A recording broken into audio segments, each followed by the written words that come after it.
हाय, मी रुपाली मस्कर blouse डिझाईनमध्ये तुमचं स्वागत करत आहे। आज आपण स्कॅलॉप कटवर्क अशा ब्लाऊज डिझाईन तयार करणार आहोत, जो पंचकोन शेपमध्ये आपण करणार आहोत। तर आपण व्हिडिओ पूर्ण बघा, स्किप न करता।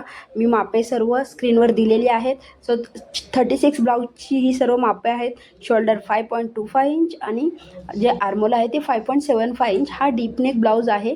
सो नेक विड्थ त्याची 2 इंच घेतलेली आहे आणि बॉटम साईडला तुम्ही 2.5 इंच किंवा 3 इंच एक्स्ट्रा ब्रॉड करू शकता ॲज पर कस्टमर डिमांड, जेणेकरून ब्लाऊजचा गळा पूर्णपणे असा छान ओपन होतो। बॉटम साईडून तुम्हाला 5 इंच असं क्रॉसमध्ये मार्क करून घ्यायचं आहे आणि वरती पंचकोन असा शेप द्यायचा आहे। तुम्ही स्वीट हार्ट नेकलाईनसुद्धा बोलू शकता। जसं व्हिडिओत दाखवलं आहे तशा स्टेप्स फॉलो करा। बरोबर मध्यामध्ये पॉईंट देऊन घेऊया आणि 2 असे अर्धगोल कटवर्क किंवा स्कॅलोप जे तुम्हाला माहिती आहे ते बोलून घ्या, त्याचं नाव आहे। आणि आता तुम्हाला गळा रुंदी ही कॅनव्हास जर यूज करत असाल तर 2.25 इंच घ्यायची आहे। जी काही तुमची गळा रुंदी आहे ना, त्यामध्ये 1/2 इंच एक्स्ट्रा घ्यायचा आहे, जेणेकरून आपण कॅनव्हास यूज केल्यानंतर किंवा अटॅच केल्यानंतर गळा प्रॉपरली पलटी करू शकतो। आणि जसं आपण पहिला गळ्याचा शेप ड्रॉ केला आहे सेम तसा करून घेत आहे। क्रॉसमध्ये 5 इंच आणि मध्यात एक पॉईंट देऊन त्याला आपण हे अर्धगोल किंवा स्कॅलोप किंवा कटवर्क जे देतोय ते, आणि हे आपल्याला 1 इंच एक्स्ट्रा जे मार्जिन द्यायचं आहे, जेणेकरून आपण तिथे हातशिलाईसुद्धा करू शकतो। पेपर पेस्टिंग, कॅनव्हास किंवा फ्युजिंग पेपर जे तुम्हाला माहीत आहे ते ह्याला बोलतात, ते असं आहे। आता इथे बरोबर 1/2 इंच खाली अशी एक लाईन ड्रॉ करून घ्यायची आहे। ती का तर मी तुम्हाला व्हिडिओत पुन्हा सांगेन। व्हिडिओ स्किप न करता नक्की बघा, जेणेकरून तुम्हालासुद्धा ब्लाऊजला खूप सुंदर असा आकार देता येईल। व्यवस्थित जसा शेप दिलेला आहे ना, सेम तसं कट करून घ्या। थोडं सावकाश आणि शांतपणे आणि बारकाईने कट करा, जेणेकरून तुमच्या ब्लाऊजचा आकार इच्छित आकार देता येईल तुम्हालासुद्धा। सो अशा पद्धतीने आपण गळा बघा कट केलेला आहे। खूपच छान असा गळा कट झालेला आहे आणि जे बाहेरचं 1 इंचाचं मार्जिन आपण बाहेर एक्स्ट्रा दिलेलं आहे ते सुद्धा कट करून घ्यायचं आहे। सो आपण आता हे सर्व अस्तरच्या एक कपडा असतो त्याच्यावर घ्यायचा आणि ही जी पट्टी आपण एक्स्ट्रा 1/2 इंचाची ठेवलेली आहे ना, त्याच्यामुळे आपला गळा आहे ना स्प्रेड होत नाही आणि बरोबर जी नेक विड्थ आपण दिलेली आहे ना ती प्रॉपर बसते। असं एक अस्तरचा कपडा घेऊन त्याच्यावर तुम्ही हे पेपर पेस्टिंग ठेवू शकता, जेणेकरून आपला जो गळा येणार आहे तो खूप सुंदर आणि छान असा शेपमध्ये येतो। त्याला आपण आयरन करून घेऊया। जो शायनी पार्ट असतो ना तो खालच्या साईडला ठेवायचा, जेणेकरून ते आपल्या अस्तरच्या कपड्याला चिटकून जातं।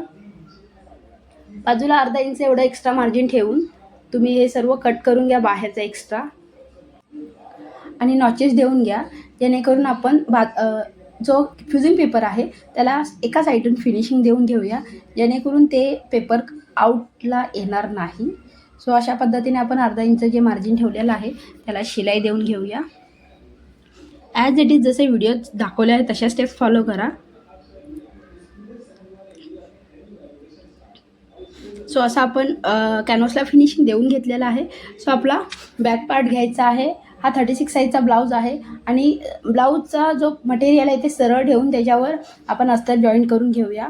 अस्तर जॉईंट करताना नेहमी 5 नंबरची टीप यूज करायची, जेणेकरून खूप फास्ट इथे अस्तर जॉईंट होतं आणि मध्यामध्ये शिलाई द्यायला विसरायची नाही।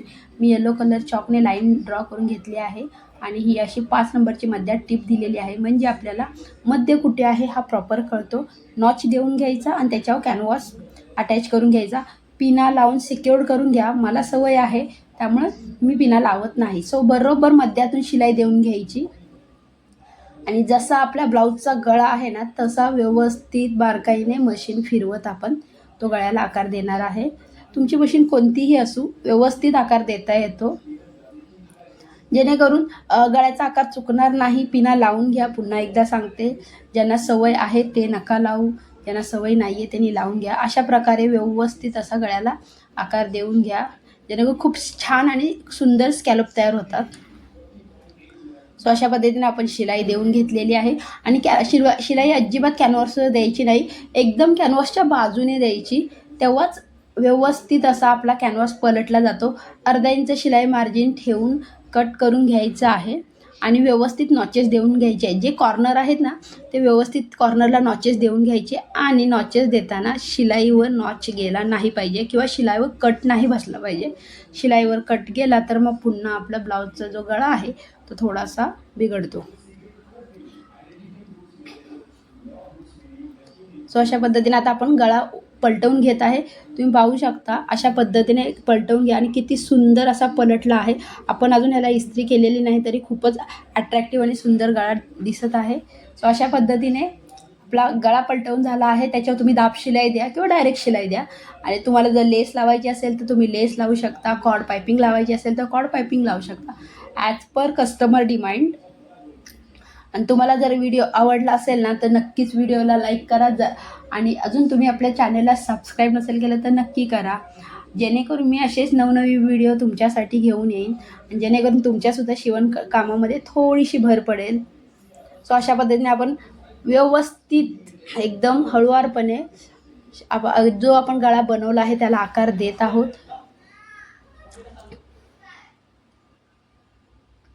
जो आपण शिलाई देऊन झालेली आहे.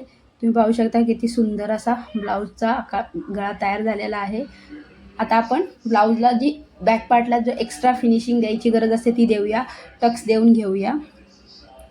डीप नेकमध्ये टक्स जेव्हा आपण मार्क करतो ते नेहमी बॅक नेकच्या खालीच द्यायचे आहेत आणि क्रॉसमध्ये जे आपण अर्धा इंच मार्जिन कट करतो ते कट करून घेऊया. ह्या काही बेसिक स्टेप्स आहेत त्या नेहमी फॉलो करा, जेणेकरून तुमचा ब्लाऊज अत्यंत उत्तम असा तयार होतो आणि खूप छान फिनिशिंग येते. डायरेक्ट पलटी करायचा नाही. टक्स देताना सुद्धा व्यवस्थितच द्यायचे, कधीही गळ्याच्या वरती टक्स द्यायचा नाही. आणि कमरपट्टीला तर कधीच स्किप करू नका. कमरपट्टी कंपल्सरी लावा. थोडा वेळ जातो पण कमरपट्टी लावल्याने आपला ब्लाऊज बॅक साईडनं अजिबात उचलत नाही. सो अशा काही इम्पॉर्टंट टिप्स आहेत ज्या तुम्ही फॉलो करा, जेणेकरून तुमचा ब्लाऊजसुद्धा अत्यंत सुंदर असा तयार होणार आहे.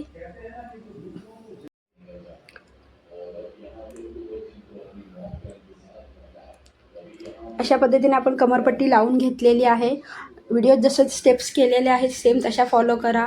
आणि तुम्हाला आपला व्हिडिओ आवडला असेल तर व्हिडिओला नक्की लाईक करा. आणि जर अजूनसुद्धा तुम्ही आपल्या चॅनलला सबस्क्राईब नसेल केलं तर नक्की करा. आणि हा व्हिडिओ किंवा ही डिझाईन कशी वाटली कमेंट बॉक्समध्ये नक्की कळवा. तुमचा एक रिप्लाय माझ्यासाठी खूप इम्पॉर्टंट आहे. सो चला बाय, भेटूया अशा नवीन एका इन्फॉर्मेटिव्ह व्हिडिओमध्ये. बाय.